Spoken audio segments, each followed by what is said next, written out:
All right, we're back with another 2021 MLB draft show, and tonight we've got one of the more electric arms in the 2021 class, two-sport athlete. We got Brody Brecht. Is it Brecht? Yep, it is. All right, Brody. Well, welcome to the show, man. Thanks for having me. Appreciate it. Well, I just kind of want to talk about the last 7 or 8 months. You've really focused on football. I know that's a big deal for you, a wide receiver commit to the University of Iowa. Talk to us and talk to viewers a little bit about kind of where you've come from in baseball and where you hope to see baseball take you. Maybe not as a senior this year, but into the future. How it weighs with football, I guess. Yeah, so I've played baseball and football my whole life.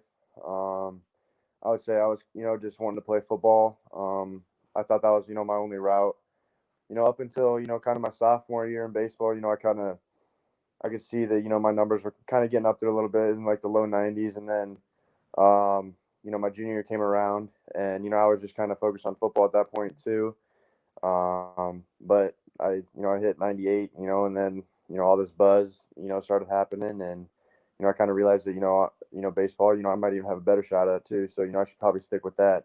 So yeah. Yeah. So tell me a little bit about the day you popped the 98. I mean, surely you're not always on the gun. That's not something that you're always going to be on. But did you know your arm was hot that day? So the week before that was a sub-state final game, and I could tell I was having some pop on the off the arm and stuff. So I was feeling good going to the state quarterfinal game. I knew my team needed me to pitch good so we could move on to the next round. And so I mean the adrenaline was going. It was under the lights at Principal Park, so it's a big stadium. All the lights on you. So I was ready for it. I was ready, for, the task at hand, and, my adrenaline was pumping. And that first inning, I was sitting 95, 96. And then, well, I didn't know it at the time. I was just kind of, just trying to take care of business. And then, after the game, I heard that I hit 98. So, I wasn't really focused on how hard I was throwing. My slider was probably my best pitch during that game, but, the velo got up there. So, Well, welcome in, Ralph. Ralph is the co-host here for most of these draft shows. Ralph, we're just talking a little bit about how Brody popped a 98 at the state regional or state semifinal. I'll just kind of kick it off to you, man. That was the first question. What do you got for Brody? What was it like to throw 98? Was that what the first question was? More or less. Something we'll never know. Yeah, no. I only throw 99, unfortunately. No. But yeah, man, glad to have you here on the show. I was actually on you pretty early. I'm a big fan of you as a baseball player, and I want to sort of get that out in the open here first as well. You're a multi-sport guy, and I'm sure the big question right now is sort of baseball, football. What are you going to end up doing? But talk to us a little bit about balancing both of those things. Yeah, well, so most of my life I was a four-sport athlete. I was running track, and I played basketball up until my freshman year. I kind of realized that, I was just an aggressive player. I was kind of like a football player on the basketball court. And, I probably, didn't really have a future in basketball. My athleticism just kind of made up for a lot of things. But I realized, baseball and football were probably my best bets. And then track, obviously helps me, speed and everything. So I stayed with that throughout my high school career. So yeah, balancing them, it's tough. It's pretty busy. I go from football, and then I go right into the baseball offseason, getting ready for, spring league and everything. So, there's really no break. So it keeps me busy, but, I like it kind of. What are some of the benefits of playing 4 sports or even playing 2 sports? Does it keep your muscles trained differently? I mean, what do you see as the benefits? I think the biggest thing, it just keeps you, in the competitive field, all year round. I'm not taking, months off at a time where I'm not going up against, some competition. So I think that's a big part. Like you said, different muscle groups or, different sports. A lot of your, bigger muscles you use for football, your explosiveness and stuff. And then baseball is more your fine-tuned muscles and stuff. So they comprehend each other very well. Now, is there anything in terms of, specific training that, you maybe alter between the 2 seasons, or do you sort of have just like, your go-to workout regimen? That's sort of what you've been doing, or do you try to alter it depending upon different muscle groups or whatever that you're trying to build up in preparation for one particular season or another? Yeah. So basically, I'm lifting 8 times a week right now. So I'm just trying to put on some muscle, put on some weight. Getting ready for football. But I try to lay off the traps and shoulders a little bit, just keep the mobility there for my arm when I pitch. Yeah. But other than that, I'm just trying to get stronger. And when I signed with Iowa, they gave me a workout packet. So I just kind of follow through that. So. I want to know a little bit about being a multi-sport athlete and watching different competitors at different levels. If you could name, you're a tall, lanky wide receiver. If there's one wide receiver that you kind of model your game after, who would that be? But I got to flip you on the other side for baseball. You're a hell of a pitcher too. So is there an arm in the big leagues that you look at and say, there's a little bit of Brody Brecht there? Yeah. So, well, I think my advisor, I'm working with Sam Samardzija. So I think his brother, is really almost like an identical, scenario with me. So, I think that'd be, pretty comparable. But, on the mound, a lot of people say, Tyler Glasnow, with the long hair, very tall, lanky. So, to be honest with you, I don't really watch much MLB, just certain parts here and there. But, football, my favorite receiver is probably DK Metcalf. He's obviously a lot bigger than I am. But, yeah, I mean, I like DeAndre Hopkins and Devontae Adams. They both got their strengths. So, there's a multitude of guys that I really like. So, I like it. That was an easy sell for Sam too. He's like, I've been here. I understand you. Exactly. Mm-hmm. Exactly. Sam's a good dude. Yeah, really good dude. Really good dude. You're in good hands there. Absolutely. So I guess we'll dive in a little bit more on the baseball side. In terms of the pitching side of things, what are you sort of focusing on? Are you using any tech? Is a lot of it just sort of feel and you have certain sessions, and like what sort of things are you really focused on at this point, like as a pitcher? Yeah, so I really hit the weighted balls, bands, long toss hard, keep that arm in strength and condition so I can keep going, because my arm would kind of get tired after a little bit. I wouldn't be able to close out games. I had to get taken out because my pitch count would get up there. So just kind of the endurance, starting out on top, first pitch strikes. This offseason I'm putting in a changeup. I had it last year, but it wasn't really effective. I didn't really throw it that much. I wasn't really confident in it. But this year, I'm a lot more confident in it. Tried a new grip. It's working pretty well. So I would just say more, consistency with the off speed placement. So, yeah. I want to talk about one of your off-speed pitches. You mentioned the slider earlier, and so are you fastball, slider, curveball, or does your slider just have that much depth? Because it's a bit of a hammer. Yeah. So I am my main three are my fastball, curveball, slider.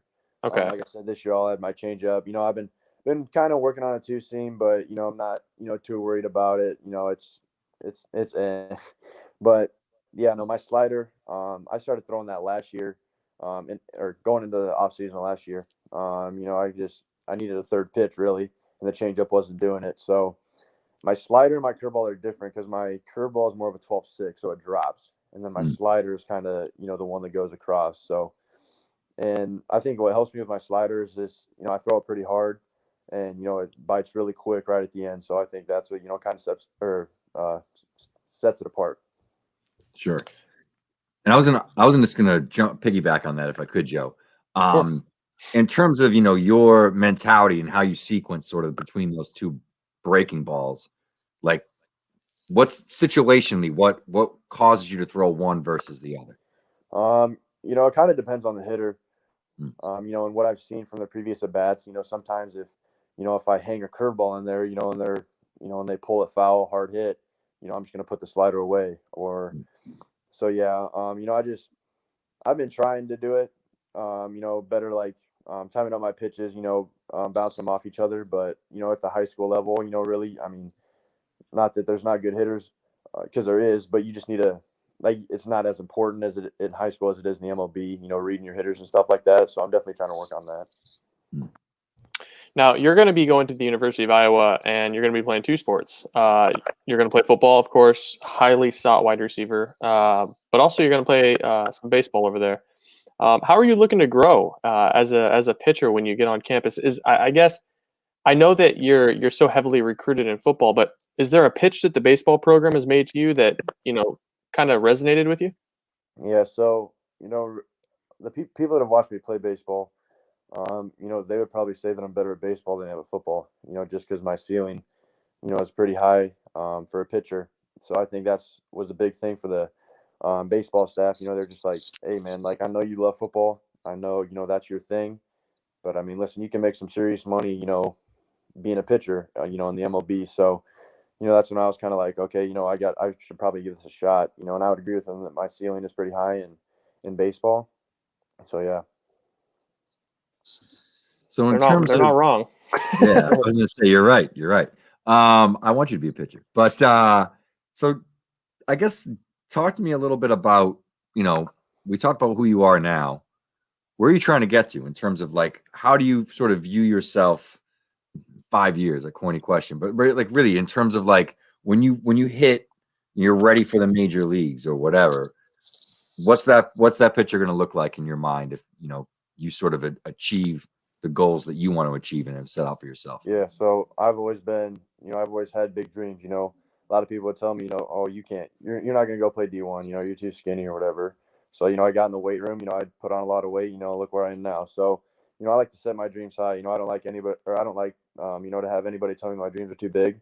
So when I say I want to be the best, in my class and at that position, I want to do it and I'm gonna go work for it. So yeah, I mean, I want to be, like Kyler Murray going, I want to be first round, in both sports if I can do that. So yeah, I'm just gonna put in the work. I want to be the best pitcher, ready to go to the draft. So Ultra competitor.